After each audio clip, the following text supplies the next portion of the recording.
Vehhabiliğin alamatları. Vehhabi bolan adam geplerini tevhid bilen gepler, özüni muvahhid kökeder, halkları tevhidge çağırır. Munun maksadi mugabilini akılları müşrik bilmektir. Tevhidin farlığına hiçbir musulmanın şeki yoktur. Musulmanların barsı muvahhiddir.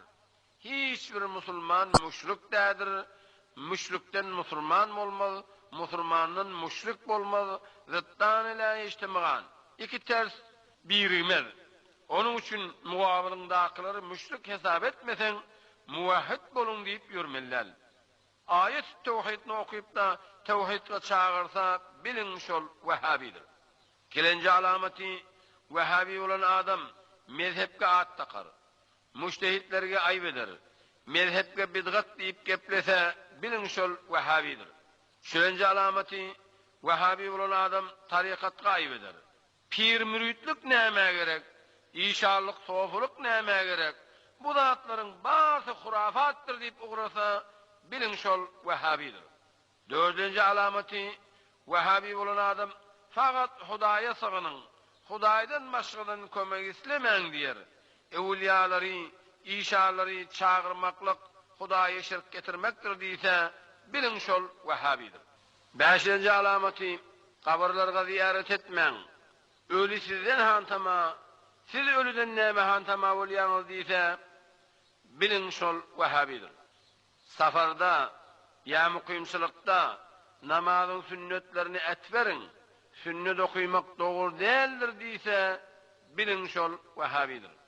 Yedinci alameti 5 vakit namazın iyilinden ayrılayan vurtlar gerek değil. Namazın iyilinden Kur'an okuymak bidgattır ve dua etmek bidgattır deyse bilin şol Vehhabidir. 8. alameti namazın 2. ilanına at taksa, yani adan çekilenden sonra kamat deyip 2. haber edilmeki doğru değildir deyse bilin şol Vehhabidir. 9. alameti Cuma'da revatipler gerek değil, ihtiyatı zuhur okuymak doğru değil deyse bilin şol Vehhabidir. 10. alameti İşanğa, ocağa barman, dogatımlar dakınman, evliyalara sığınman deyse bilin şol Vehhabidir. 11. alameti tamip olunuzda tevhid kaldırmak doğru değil, ayet Kur'an okuymak bidgattır deyse bilin şol Vehhabidir. 12. alameti ölülerin izinden sadaka vermeli değil ve şona bişen tagami imel değil deyse bilin şol Vehhabidir. 13. alameti ölüünün yaşını vurmeli değil, devri israt etmeli değil, ol Hudaya Allah'a oturmaktır deyse bilin şol Vehhabidir. 14. alameti evliyaların ve suluhaların libaslarını ve gayri esbablarını ve sarkıtlarını teberrük etmeklik doğru değildir deyse bilin şol Vehhabidir. 15. alameti ölen adamların eşitmekliği yoktur, ziyaretine barayan adamları bilyen değildir deyse bilin şol Vehhabidir. 16. alameti evliyaga aydılyan maallar doğru değildir, eğer öldürülse onun eti haramdır deyse bilin şol Vehhabidir. 17. alameti Peygamber Aleyhisselam'ın bolun günni ve bolun ayini ceşin etmek doğru değil, mevlid okutmak bidgattır deyse bilin şol Vehhabidir. 18. alameti mescitlerde edilyen zikirler ve hatım hocalar bidgattır, doğru değildir deyse bilin şol Vehhabidir.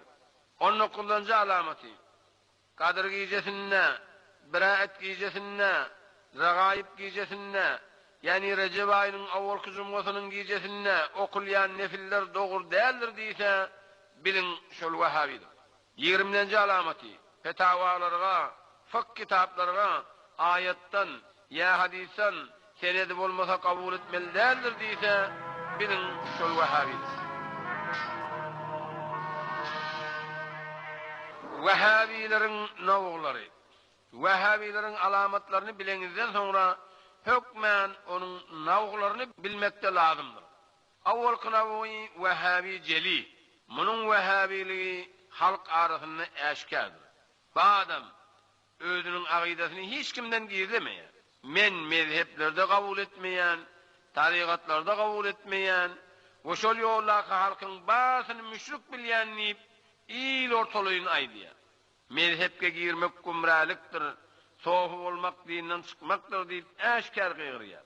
Misli Suudilerin Wahhabiler ýaly, iýitlerin we jumalaryň hutbalaryny aýdýar, ruhnamalarga, mejellelerge berýär, radio bilen, telewizyon bilen pahş edýär, kitaplarına, resalalaryna ýazýar. Wahhabijeliğinin ziyani beýleki iki nowdan yeňildir. Çünki akıllı adam hiç wagt özünün mezhebine sevip ve mesleğini yamallap duran adamın gefini kabul etmez. O onun geplerine ağlanıp doğru yoldan çıkmaz. Bizim camiamızda Wahhabijeliğinin hatarı yoktur. Elhamdülillah bizim ilatımız mezhebine kaimdir. Dinine puhtadır. İkinci novi Wahhabi hafidir. Bunun Wahhabiliğini halk duyan değildir. Bu Wahhabi batınına mezhepke itikadi yok. Tarikatka münkur. Ekser musulmanlar onun akidasında müşriktir. Emme şeyle de bolsa özünün Wahhabiliğini cemaatka bildirmeýär. Märekede özünü mezhebi kökedýär. Wagtlarynda mezhep başlary we uliýalary ewýär. Tamamy harekatlaryna zirekany işleýär. Fursat tapan ýerinde Wahhabiligi tebliğ edýär. Wahhabinin kitaplarını özüne ınam geçiren adamlarını okudýar. Mezhebi adamlarına şu hilli tebliğ edýär. Ehkamların delillerini bilin. Ayetten, hadisten senedini tapın. Senedi bolmadık hükmün itibarı bolmaz. Adamların zihnini şu hilli gepler bilen doldurýar. Bir ahunun biri fetavada gördüm. Falan zat doğru ya doğru değil diýse derrew soraya onun senedi näme? Şonun senedi ayet mi ya hadis mi? Bu Wahhabinin öýle bilýär. Fetavalarda delil okulmayanny, fetavalar fakat ehkamı hasırdany. Deliller müştehidin ýanynadany. O müştehidinin gepi muhallatlar üçün delilligini, emme şu gepi bilen aňyrky adamyň aýdasyny harap edýär. Fetavalardan raýyny gaýtarýar. Eger şol gördüm diýen adam aýdýan gepinin bir hadisini delil getirasa, derrew şoňa aýdýar, şol hadis Sahih Buhari'de bami, Sahih Müslim'de bami. Yok men o kitaplarda görmedim diýse, bu Wahhabi aýdýar ol hadis mevzudur. Ya zaiftir. Ondan elçek. İnha şeydip adamların aýdasyny harap eder. Şu Wahhabi hafinin halklara edýän tebliği şudur. Eger bir ahundan bir hükmü eşitdeňiz derrew şondan senedin soraň. Şol aýdýan hükmüne ayetten delil okuysa kabul edin. Ya sahih hadis bilen delil okuysa kabul edin. Yoksam kabul etmeň. Çünkü İmam Azam näme hükmeden bolsa ayetten delili vardır. Onun için bu Wahhabi hafinin beceren am adamlarda ahuncan aýdýan gepine Kur'an'dan delil bar mı diýip soraýar. Kur'an'dan delili yok diýsen derrew aýdasy şu hükümden diýenýär. Am adamları we olmaz az adamları şihille allap ýoldan çykarýar. Emme alim adamlar bilýändirler şeriatın 4 delili bardyr. Bir delili Kur'an, bir delili hadis, bir delili icma-ı ümmet, bir delili kıyas. Hanefi mezhep haysi bir hükümni destur etse hükmen şu 4 delilden bir delili bardyr. Şu Wahhabi hafi özünün Wahhabiliğini bildirmeyen adamları mezhepten aýrýandyr. Bunun misali goýa koyunun dersini geyip gelen möjek ýarydyr. Bunun halkları helak edişi Wahhabijeliğden yamandır. Katı habardar olun. Üçüncü navgy Wahhabi gabidir. Bu Wahhabi nadanlığından, düşümsizliginden, öz mezhebi bilen Wahhabi mezhebi saylap bilmeýänliginden Wahhabiliğin rengi bilen renklenýär. Bu Wahhabi özüne Hanafi diýip ýör. Müştehitlerge, fuqahalarga muhtakid, evliyalarga, meşayihlarga muhlis. Emme bir neçe mesaillerde şol Wahhabiler Hanafiler bilen bir mikadip güman edýär.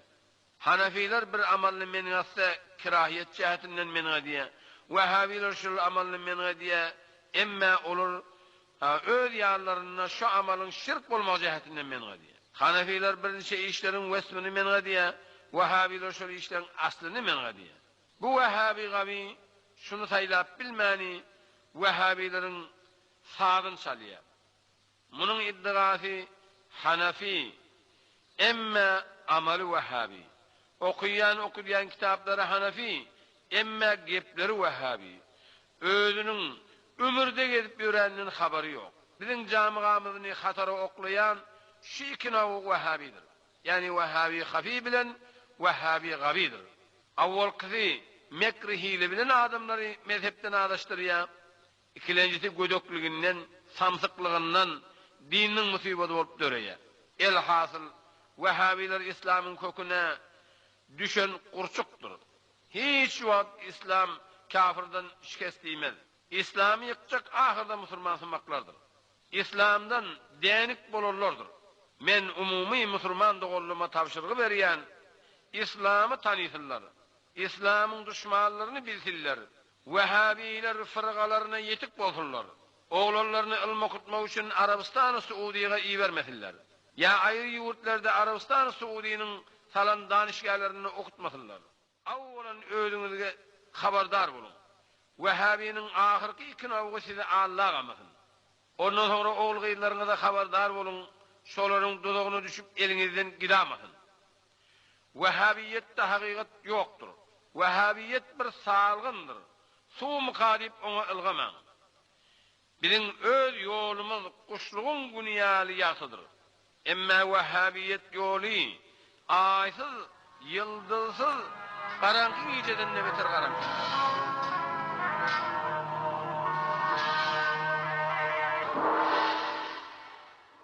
Türkmen Radio